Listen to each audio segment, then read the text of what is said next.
আসসালামু আলাইকুম। আমি ভিলেজ মম। কেমন আছেন আপনারা সবাই? আমি ভালো আছি। আপনাদেরকে এখন দেখাই যে এখানে যে হাঁসের বাচ্চাগুলো ছিল, হাঁসের বাচ্চা এগুলো এখন আমি বোর্ডিং করছি। আর এখানে মুরগির ডিম বসাইছি। এখানে মুরগির ডিম বসাইছি 1 তারিখে। দেখেন হাঁসের বাচ্চাগুলোকে এখন আমি বোর্ডিংয়ে নিয়ে আসছি। হাঁসের বাচ্চা বোর্ডিং তেমন করা লাগে না, যেহেতু মেশিনের ফুটাইছি, এই জন্য একটু বোর্ডিং করলে ভালো হয় আর কি। যেহেতু আপনার মুরগির নিচে মুরগির উষুমের নিচে ফুটাইলে তো আপনার মুরগি বুকে রাখে, তখন এদেরকে বোর্ডিং করা লাগে না। এখন যেহেতু আমি মেশিনে ফুটাইছি, তাই একটু বোর্ডিং করতে হয়। একটা লাইট দিলে হয়, বেশি লাইট লাগে না। আমার এখানে 18টা বাচ্চা ফুটছে।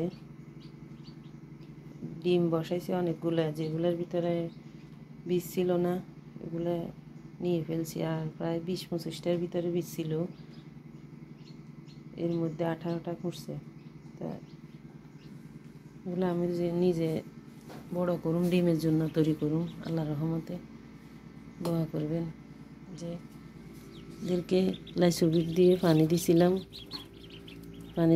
পানি খাইছে। আর খাদ্য কালকে থেকে পাত্র দিব। এখন একটু ফুল দিছি, যেহেতু আমার কাঠের বসি নাই, সেহেতু একটু খড় আনি দিছি। কাঠের বসি দিলে ভালো হইতো, এখন হঠাৎ করে কাঠের বসি বৃষ্টির কারণে পাওয়া যাইতেছে না, এই কারণে খড় দিছি। তো আপনারা চাইলে আপনারা এইভাবে হাঁসের বাচ্চা পালন করতে পারেন। ভালোই আছে, খারাপ না। ডিমের উপযুক্ত হইলে এরা অনেক ডিম পারে। তো দোয়া করবেন, মাশাল্লাহ বলবেন সবাই। এভাবে যখন খানা শেষ হবে, যে এখানে একটা আংটা আছে, এখানে খাওয়া শেষ হলে একটু নিচে নামাই দিলে বোর্ডিংটা